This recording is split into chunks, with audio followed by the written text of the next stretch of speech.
Hello everyone, welcome to the last vlog of the reading rush. It is Sunday and I can't believe it. We have made it this far. It's been a lot of fun. I hope you've been enjoying all the vlogs, but it's time to do some more reading. This morning I started Ember in the Ashes by Sabaa Tahir. I know. Finally, at long last, I finally started this freaking book. So I am on page 106 and I started doing something really fun that I've been wanting to do for a while now, and that is I started tabbing the book. I never really knew much about annotating, and then Chloe from Books with Chloe made a few videos on it, and she recently did another one. And I was just like, holy shit, like I need to start doing this. And I think it could motivate me to read more books physically. And honestly, like I've been doing this for like a few hours and it already feels kind of life-changing, honestly. So I have a few tabs, as you can see. I have pink, yellow, and blue. I don't think I'm gonna get into what they mean exactly because I don't fully know myself just yet. Yeah, and the thing that I think is amazing is another thing that Chloe does is she like puts a sticky note at every 100 pages into the book describing what's happened in the plot. And I was like, holy fuck. Like, I read so many books, and every time I read a series, I often don't read all of the books at once, you know? And then when the next book comes out, I forgot everything, but I also rarely reread books, and I don't want to have to reread it. And this way, I can just like go to that and read all of the sticky notes, and I'll know all the most important things that happened. Like, completely life-changing. And I do have the second and third book of this series, but I'm not sure if I don't want to wait for the last book to come out to read them. I haven't decided yet. I think I'll see after I finish this. That being said, I am absolutely loving it. I mean, I'm not surprised. I expected it to be absolutely amazing, and I didn't say anything about the plot yesterday, so I just want to quickly do that. So basically, there are two points of view. One of them is Laya, and the other one is Elias. I really hope I say his name right. Laya is basically, her family is killed and her brother taken away from her, and she runs away because her brother just kind of tells her to, because otherwise she wouldn't survive. And she kind of joins this resistance that is fighting against the shitty empire that there is. She basically becomes a spy for them so that they can help her find her brother and, like, you know, get him out. And holy shit. And then Elias is a soldier for the Empire, and he is very high up and he hates everything about it because he is a cinnamon roll and he's so precious and he doesn't want people to be hurt for no reason, and you know. So this book is extremely intense already, and just, oh my gosh, like I'm already obsessed with the characters, and I am so like I'm so invested already, and I feel like so far the pacing has been really amazing. Like, there's a lot happening, not in like an overwhelming way, but there has not been a single dull moment, and there's like a lot of intense shit going on. I did find another poetry book that I want to read that I might like kind of read whenever I want to, and I also kind of want to find an audiobook that I can listen to today, because I don't know, I feel like I think I shouldn't like completely fly through this without any breaks, but I would like to read more than just this book today as well. And the audiobook that I think I will listen to this is kind of an epic love story by Case and Calendar. This book is on my TBR for the month, and I don't really know much about it. I think it's a YA contemporary, and I think there's a male-male romance. And one of the two characters is deaf, and that's all that I know about it. But it's a pretty short audiobook that I think I could manage along with this. I'm gonna update you later. So it's time for an update. It is not that much later, but I decided to take a quick break from Ember in the Ashes, and I'm reading To Make Monsters Out of Girls by Amanda Lovelace. It is a collection of poetry, and just like I did yesterday, I'm listening to folklore and reading the book at the same time, and I'm living my best life.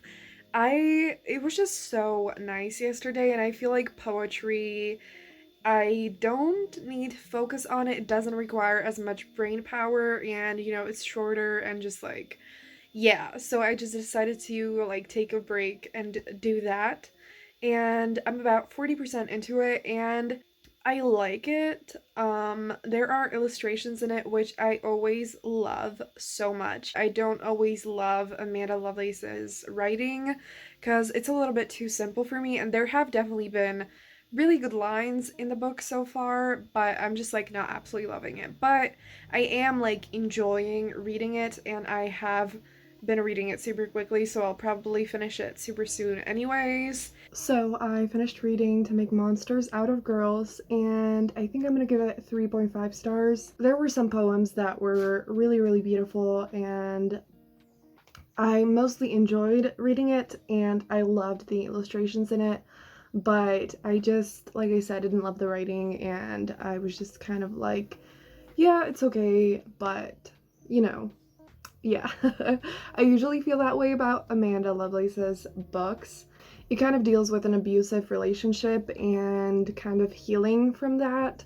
If that is something that you're looking for, then I think it could be really good, but at the same time, if that's something that you don't want to read about, just so you know. I also started listening to the audiobook of It's Kind of an Epic Love Story by Kason Calendar, and I think I'm about like 35-ish% into that, and I'm enjoying it. I love Kason Calendar. This book is basically about these two boys who used to be friends, but the main character, Nathan, I think, he kissed Oliver, and Oliver kind of ran away, and then he had to move because of his family, and they stopped being friends.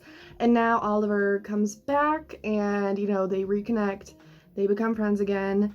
And yeah, so far I'm really invested in it, and the thing that I feel like Kason Calendar does really well, at least in this book and then in Felix Ever After, is creating really messy but lovable characters. I feel like it makes the book so much more realistic because, teenagers are messy and they make really bad decisions sometimes, but that doesn't mean that they're, bad people or anything. And there's a lot that the main character has done in this book that drove me crazy, but I still really like him, and I am super invested in the story already, and I'm loving it. So that is really great. And yeah, I'm gonna eat dinner and then make some more progress with Ember in the Ashes. And also, like, Ember in the Ashes, oh my god, is so extremely intense that I don't know what, like, there's a lot of violence, and like there are so many super brutal things that are happening, but at the same time, like, I'm loving the book so much. Like, the characters are absolutely wonderful, and I'm so invested, and I think it's definitely gonna be a 5 star. And like, oh my god, like, I am having all the feels. I made myself some iced chocolate, and I am reading Ember in the Ashes, obviously. So I'm on the page 194, and it is this much. So this is the beginning, and yes, so I'm almost halfway through, and it's 9:20 p.m. So hopefully I will finish it by midnight. Look at my tabs. I love it so much. I am loving this book so much, but I am very much not enjoying it in some ways because it is so freaking violent. Like, I don't handle violence well at all in books. Like, if there's anything really gross that is described and just whatever it is, like, it makes me physically sick. So, fun.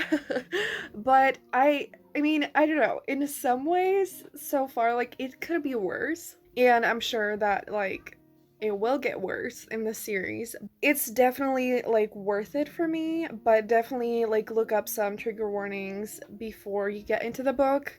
The stakes are so freaking high, and I'm like anxious, but also like I don't want to stop reading because I'm so freaking invested.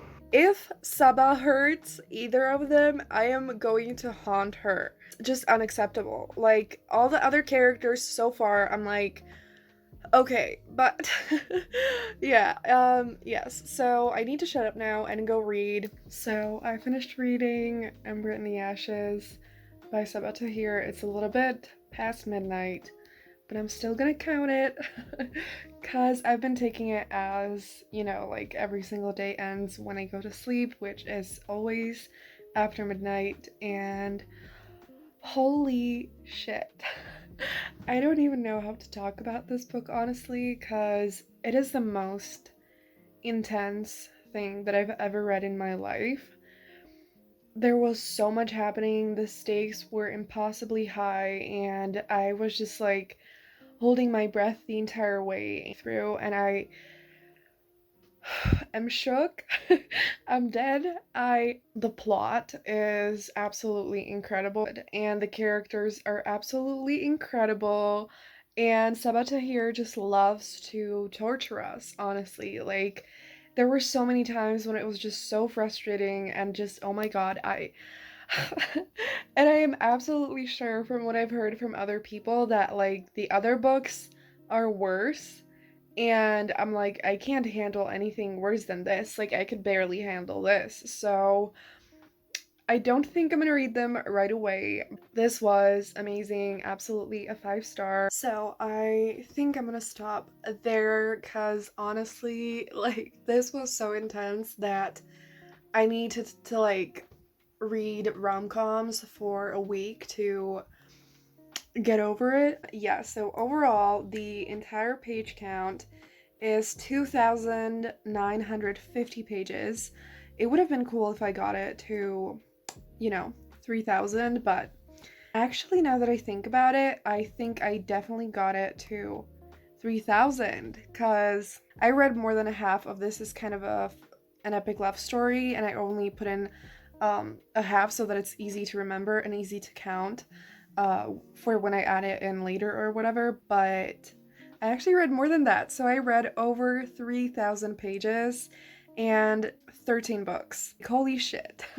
I read 13 books, and yeah, most of them were pretty short, but still, like, wow. If you participated, tell me what's the best thing that you've read. And if you did not, then tell me what is a book that you recently read that you really enjoyed. And yeah, thank you all for watching all of the Reading Rush vlogs. I'm gonna have them all linked down below in case you missed any of them. And yeah, subscribe for more book videos and reading vlogs. And that's gonna be it. Have a great day, and I'm gonna see you soon in another video. Bye!